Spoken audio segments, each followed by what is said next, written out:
Good evening. I make it 7 o'clock. So welcome to this meeting of the Cabinet. Welcome to those in the audience and those watching online. I am Councillor Shantanu Rajawat, Leader of the Council and Chair of this meeting. Joined around the table by my colleagues on the Cabinet who take part in the decision-making process, and they will introduce themselves as and when they speak. We're also joined with a standing invitation by the Leader of the Opposition, Councillor Thompson, who doesn't get a vote, but does have the right to ask questions, as well as officers who don't take part in the decision-making process, but are on hand for any technical expertise that may well be needed. Got quite a bit to get through on the agenda, but before we do that, can I take this opportunity to welcome you, Benita, as our new Director of Law and Governance and Monitoring Officer. A very warm welcome back. Good to have you back in Hounslow. Look forward to working with you, as I'm sure the Cabinet does as well. Good. So we'll move on to this first item, which is apologies for absence. I think we're all here, apart from Councillor Raza. So apologies from Councillor Raza as Chair of the Overview and Scrutiny Committee. Again, standing invite, doesn't take part in the decision making. Are there any declarations of interest from members? No. Any communications from members? No. Good. Can I remind members to take note of the monitoring officer's note on interests as well? Then move into the minutes of the meeting held on the 11th of February. Take that page by page, starting at page 7 of the agenda. So page 7, page 8, page 9, page 10, page 11, page 12, page 13, page 14, page 15, page 16, page 17, and then page 18. Thank you, councillors. Is that agreed? Agreed. Thank you very much. Right. First substantive item on the agenda is the Children's Model of Care Programme update. Councillor Chowdhury. Thank you, Leader. Councillor Samir Chowdhury, Cabinet Member for Education, Children's Employment Skills.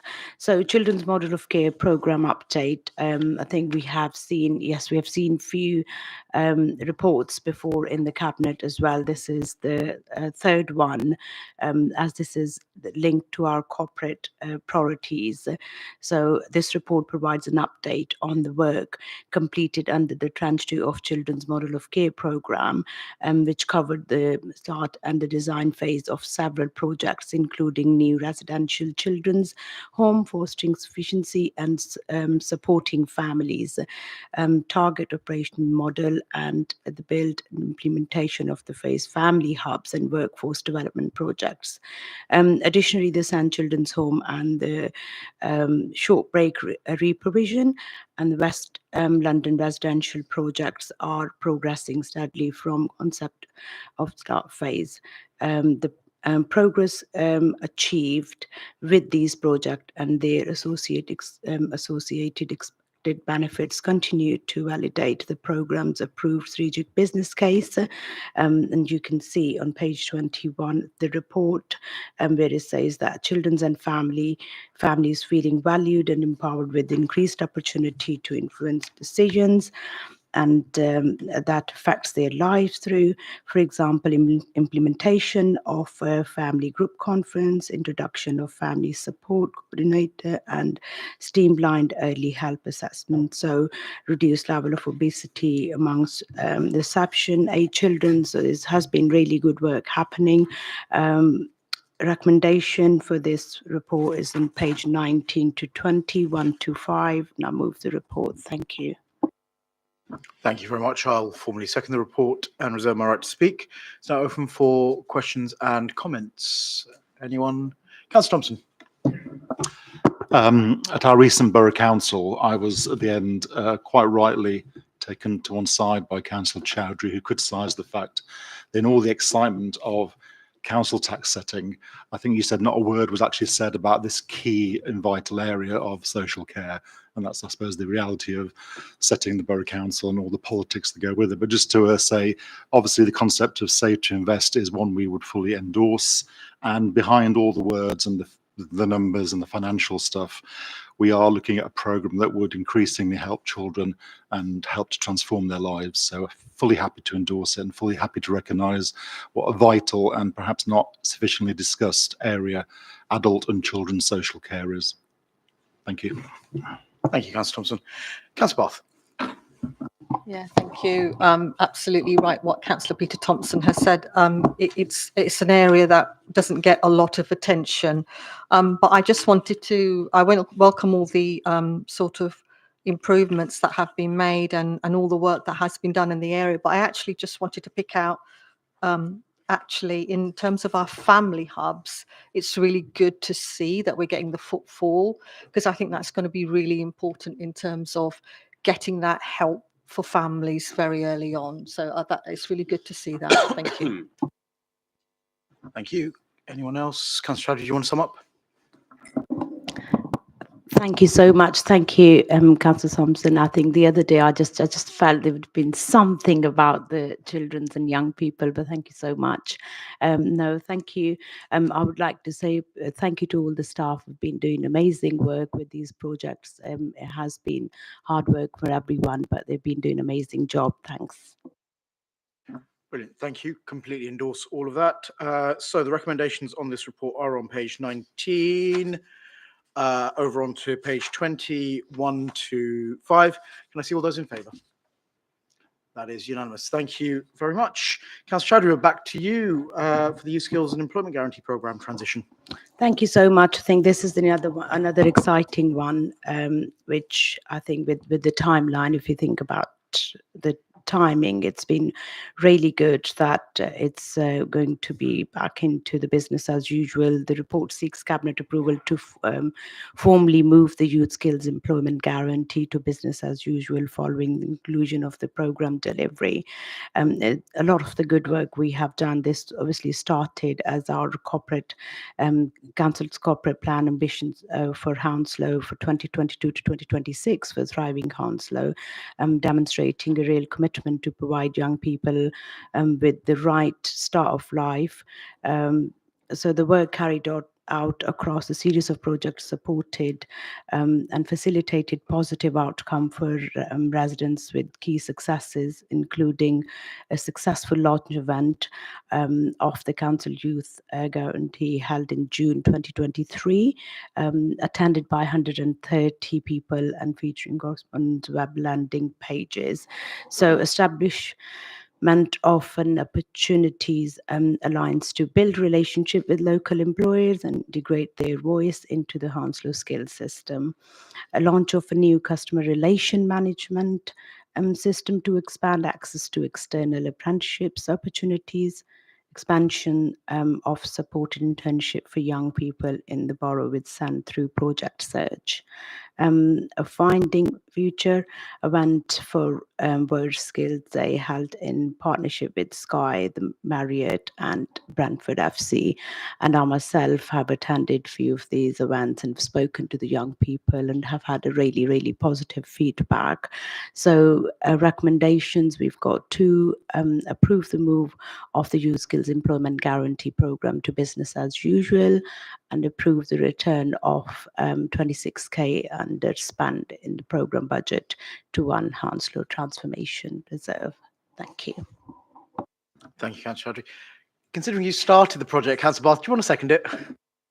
Thank you. Yes, I'd love to second it. And can I say a few words now? Yeah, absolutely welcome the success of the project and the conclusion. And I think it's important to remember why we did it in the first place. So it was a manifesto pledge that we had because we recognised that young people in our borough are not doing as well as their counterparts in other areas in terms of getting into the right jobs, the right time, and good good quality jobs, really getting into employment. So that's why we did it. And I'm really pleased. I mean, if you read the report, obviously you can see lots of things have been established. You've been really helpful in terms of making sure we've got all the pathways, sort of strengthened them to support young people into getting into jobs. So yeah, absolutely welcome this. But I think it's also important to recognise that this work will continue, and this was kind of like building a foundation for us to make sure that we don't forget that actually there are employment opportunities for young people in this borough. We just have to make sure that we connect them at the right time. So yeah, absolutely welcome it. Thank you, Councillor Bath. So it's been moved and seconded. It's now open for discussion and questions. Anyone? Can't see anyone indicating. So yeah, I echo both yours and Councillor Chowdhury's words. Absolutely, a commitment made, commitment met, as far as I'm concerned. But it wouldn't have been possible without the hard work of our team here, but also the alliance of employers that are so regularly around the table. And for me, whilst all of it is a great program, the personal highlight is the graduations for the cohort coming through Project Search. Actually seeing life chances for a cohort that, because of learning disabilities, felt that they had no opportunities. Actually seeing that transform has been absolutely amazing for me. And seeing them in House of House as well, which is really great. And having those conversations with them, you can see the confidence that they have and the belief that they have better life chances than when they started. And that's why we do these things, isn't it? It's so important. So absolutely, and thank you, both you, Councillor Bath and Councillor Chowdhury, for steering us through this. And you're absolutely right. The work doesn't stop. We will carry on monitoring it and carry on expecting good results from it. So the recommendations are on page 39, 1 and 2. Can I see all those in favour? That's unanimous. Thank you very much. Right, agenda item 5 is from me, the quarterly performance reporting for quarter 3. This is a report that Cabinet will be aware of.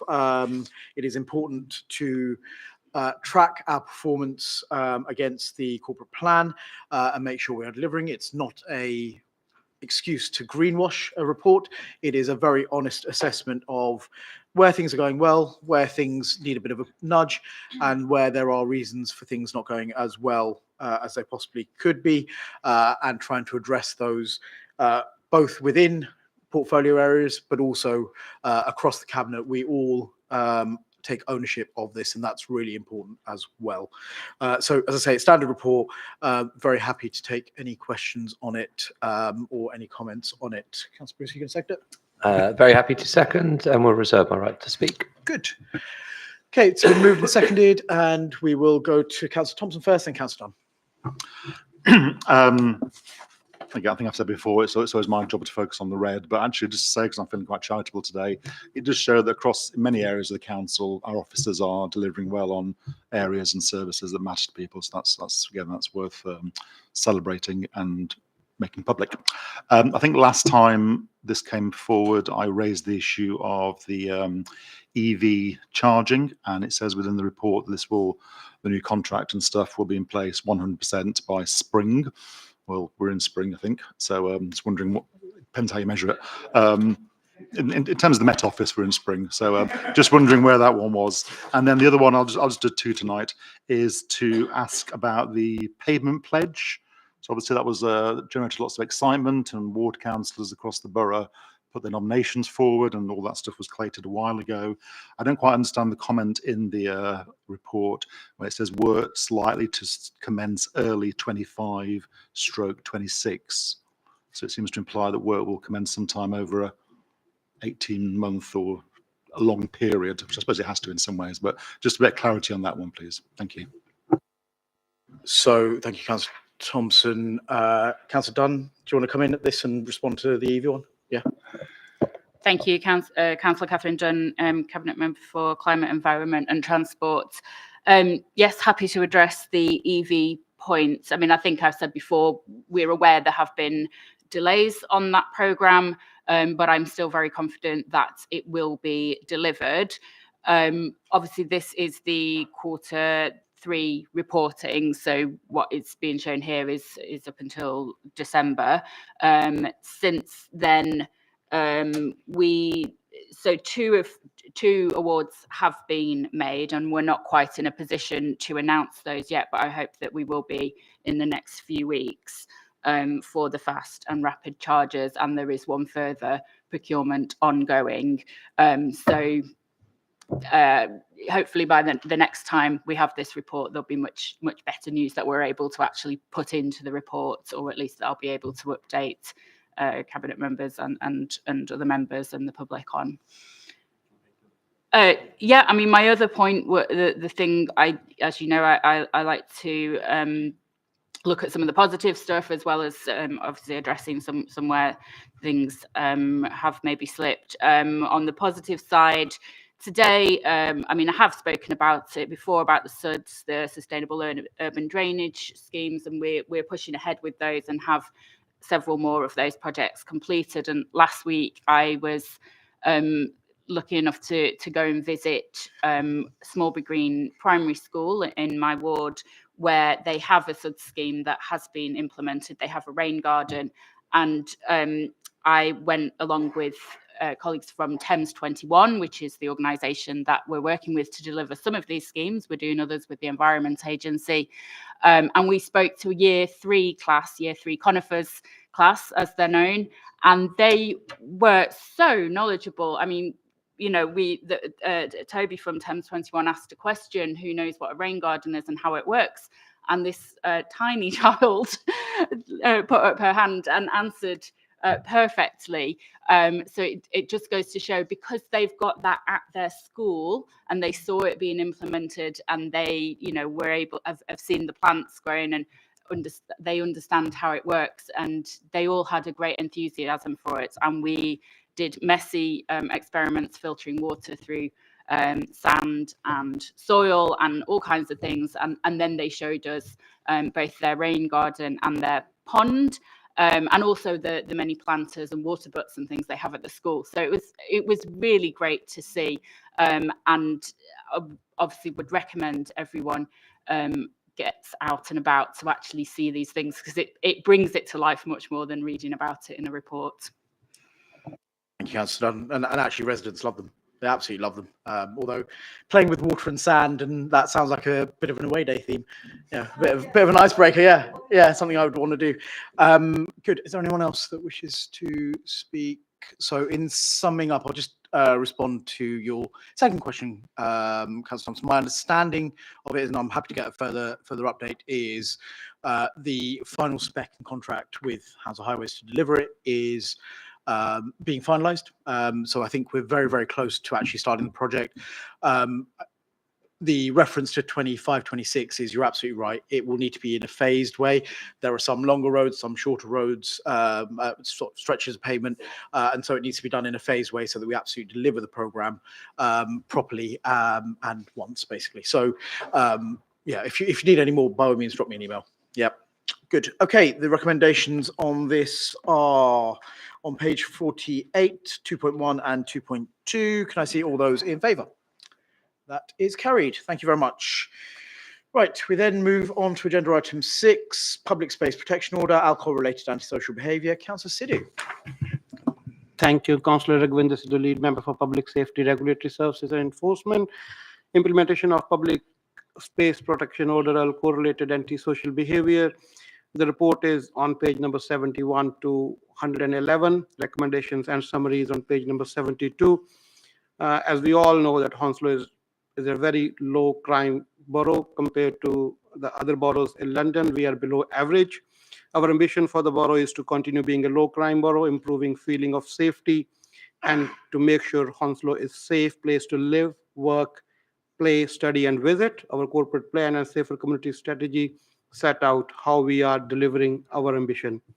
This includes how we use our powers to give it to the council to tackle alcohol-related antisocial behavior in public spaces, such as our town centers, parks. We know these causing alcohol-related antisocial behavior can negatively impact on enjoyment of our public spaces and can lead to more serious crimes. One tool we have since 2017 to address these issues is to Public Space Protection Order. This report details how the current Public Space Protection Order, which expires on 8th of April 2025, and the recommendation is to agree another 3 years from 9th of April 2025. The Public Space Protection Order means that if public cause antisocial behavior while consuming alcohol, there will be breach of order, and they can be issued fixed penalty notices. I would like to make it clear that drinking in public will not get a fixed penalty notice. Only if they do antisocial behavior, then there will be breach of this order. The public consultation and engagement with professional bodies, including police, who are overwhelmingly supportive. If we do not continue with this order, there is risk of alcohol-related antisocial behavior in the borough, and which may increase. I would like to end by saying that order will help the council and our partners, including police, and will keep Hounslow a safe place to work, study, and visit. So I recommendation. Thank you, Councillor Sidhu. I'll formally second it and reserve my right to speak. It's now open for discussion and debate. Anyone? Councillor Bath. I just realised I didn't introduce myself before. Councillor Lily Bath, a Cabinet Member for Adult Social Care, Public Health and Health Integration. So obviously I've got public health in my Cabinet responsibilities. So I do welcome this for a number of reasons, actually, because we forget not just the antisocial behaviour, but the littering that you get from street drinking, and also here, I think you've mentioned in the report, but I know that we have lots of services that we have for residents in order to sort of try and reduce the level of alcohol in the borough and alcohol-related health issues. So for that reason, I absolutely do support it. And we do get a lot of complaints. And if you look at the report, it's actually gone up quite significantly, hasn't it, over the last few years? And obviously, I can't remember what it is, the numbers are, but you've got an overwhelming majority of people in favour of it for yeah. So for a lot of reasons, I absolutely do support this. Thank you. Thank you, Councillor Bath. Anyone else wish to speak?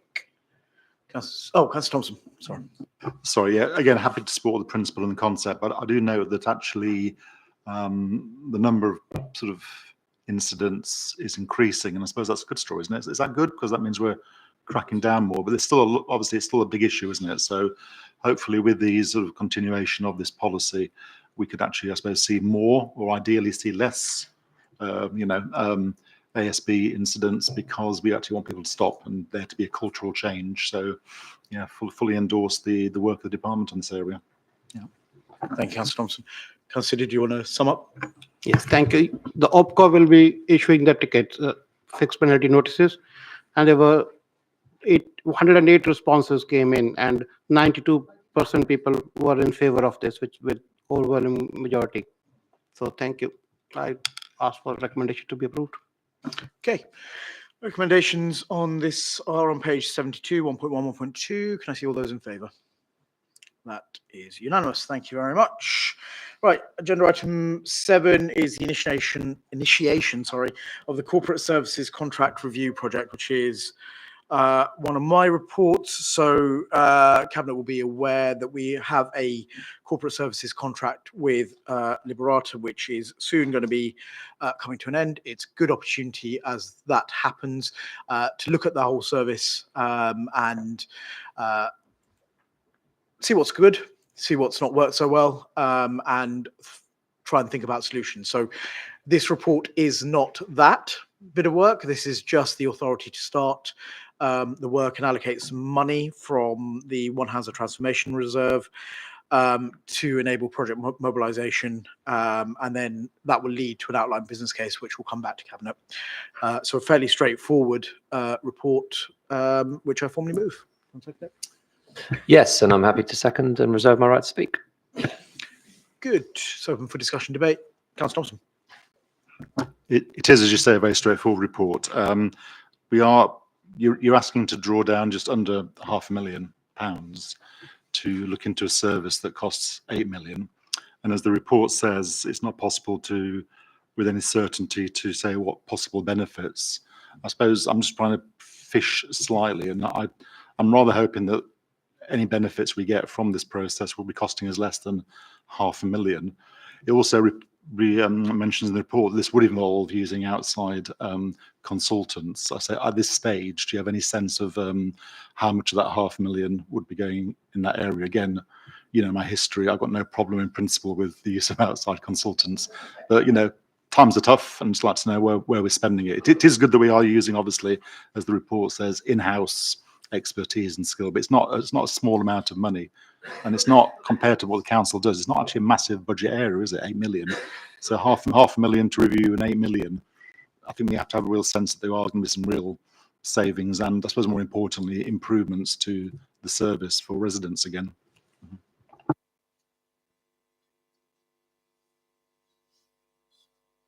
So yeah, you're absolutely right. Obviously, this will need to deliver efficiencies and a better service. You're absolutely right.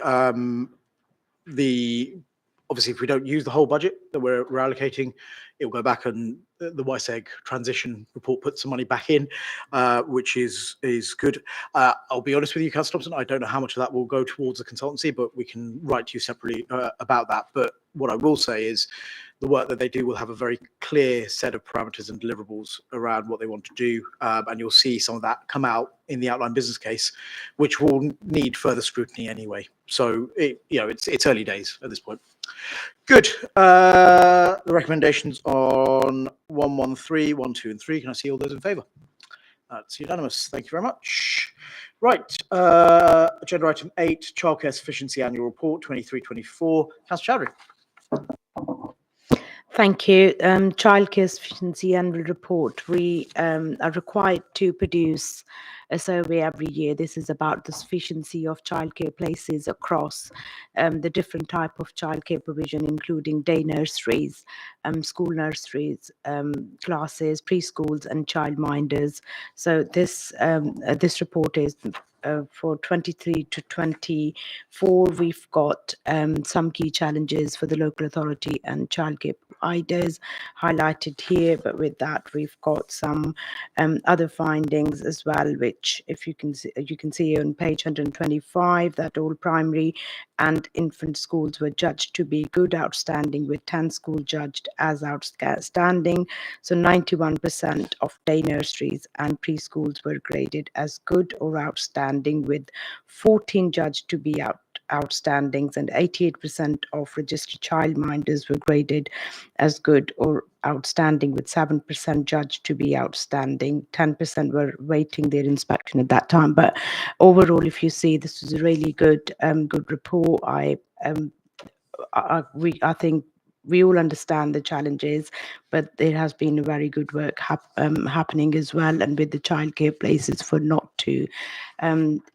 2 years, we have been highlighting things via the communication channels as well. We've been tweeting it out. So parents do take up the opportunities for that childcare offers.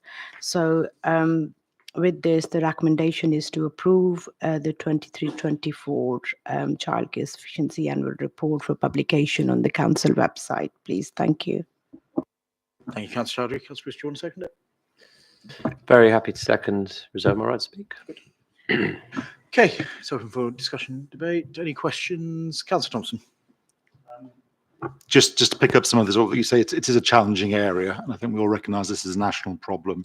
But obviously, there is a collapse in number of childminders. We are below the national average, so for some reason that's not appealing. Might have to have a ponder about that one. And again, obviously, you know that, as you know, all the providers in this sector are suffering problems recruiting, problems with increased costs, energy, gas, national insurance, and the list goes on. And a fair chunk of them say they might actually be closing down or really having a serious think about it. So I know there's mention in the report that we're hoping that central government will, review, because it needs to be done. It's not a Hounslow problem, it's a national problem. I'm just wondering, in Hounslow, and obviously there's also the issue, we need more of those wraparound places in schools and so on, don't we? So I'm just wondering, other than, say, government has to get itself organised, just in terms of the childminders and the, maybe just in terms of the childminders, what can we do? What are we doing as a council? Thank you. Is there anyone else? In which case, would you like to sum up? Thank you very much. I think, as you have said, that this is a national problem. I have been speaking to other lead members as well, across other boroughs as well. But for us, we have been talking about the recruitment and about the childminders as well. But then when it comes to kind of communicating out, we've been doing the good work. You might have seen our leaflet going out about the childminding and the children's places as well. So we're trying our level best, and we'll carry on doing and meeting the requirements. Thank you. Okay, the recommendations on this report are on page 121, 1, 2, and 3. Can I see all those in favour? That is carried unanimously. Thank you. And last but certainly not least, Recycle Fleet Refresh. Councillor Garewal. Thank you, Chair. Councillor Shivraj Garewal, Cabinet Member for Infrastructure and Recycling. And this report is about recycling fleet refresh. The Council's recycling collection vehicles are critical for the delivery of the waste services. Without these vehicles, we cannot collect food, household or garden waste from our residents. The 8-year-old fleet is now overdue for replacement. The age condition of the fleet is now leading to an increased vehicle breakdown, which means an increase in missed collections for our residents and in the level of dissatisfaction with the services. The report presents the case for a significant investment of 9 million to replace the recycle fleet over a couple of years, as well delegate authority to the Director of Infrastructure and Recycling. Due to the condition of some vehicles and a long lead time for order to deliver, which is over a 12-month period, as part of this investment, the proposal includes some quality pre-owned vehicles which are more readily available at the moment. The report also proposes a move away from this fleet for diesel to biofuel, which is hydro-treated vegetable oil, which is called HVO, which will reduce emissions compared to the diesel alternative, getting us closer to our net zero target. Replacing the fleet at this time will ensure the council can continue to deliver a quality service and timely collection service for all our Hounslow residents. And so I request the Cabinet to approve this report. Thank you, Councillor Garewal. Councillor Dunn, you seconded? Yes, I will second the report. I think it's a really good and timely report, both in terms of replacing the vehicles that need replacing, but also that commitment to using HVO biofuel in the vehicles, which has the advantage of up to a 90% reduction in carbon emissions compared with using diesel. So that's a huge reduction. It's really going to help us towards our plans for reducing carbon emissions and getting towards net zero. It doesn't mean that we won't eventually perhaps make the transition to electric vehicles, but at this stage, that's not something we're able to do. And as I said, with that 90% reduction in carbon emissions by making the transition to HVO biofuel, I think this is a really, really good move. Thank you, Councillor Dunn. Right, it's been moved and seconded. Councillor Shaheen. Thank you very much, Councillor Garewal, for bringing this forward. I think our waste and recycling service is excellent, and I think it provides a very good service. I think the rate of collection is brilliant as well, and only very occasionally does missed casework, missed recycling casework come across my door, and the service responds very quickly when I do flag that up. But when it has been the case that this happened, it often is due to vehicular fault. So I think that this is absolutely the right step to address that issue. Thank you, Councillor Shaheen. Councillor Thompson. Again, no problem. Obviously, this is a far better system than what we have at the moment, and I fully take on board the fact that the vehicles we have are getting towards the end of their shelf life, so they need to be replaced. I did a bit of research, I like to, and didn't know much about hydro-treated vegetable oil, but I know a little bit more now. And there is a slight concern that sometimes it comes from palm oil, which is linked to deforestation and loss of wildlife habitats in other parts of the world. So my question is, it'd be nice if whatever oil we're using was sustainable and wasn't using palm oil. And I don't know if that's we still have to go and look at get the vehicles first before we work out who's supplying the oil. But I take on board Councillor Dunn's comment that then maybe this is a transitional step. If we have to do this every 7 or 8 years anyway, maybe it's time to look into the future and actually make sure that in the future we can actually have those electric or the hydrogen vehicles. As it says in the report, at present that would be very expensive. We don't have the infrastructure, but maybe long term, if maybe some of us will still be here in 7 or 8 years' time. It'd be nice if next time this report comes forward, it was to move to a fully electric system of vision. Or whatever the alternative to electric is. Yeah, exactly. Yeah, I mean, on your point, I don't think I can respond to the HVO point, but we can find that out. That's not a problem. I know that there have been a lot of research done into that particular type of fuel, so I would imagine that would have been part of the consideration. Okay, if no one else on this, Councillor Garrell, do you want to sum up? Yes, Chair and Councillor Thompson, your comments have been noted, and I think so. This is the right time, and this is what is available at the moment. And I say that this report be approved, and we have the vehicles in time. Thank you. Okay, the recommendations on this are on page 172, 1.1 to 1.3. Can I see all those in favour? That is unanimous. Thank you very much. Right.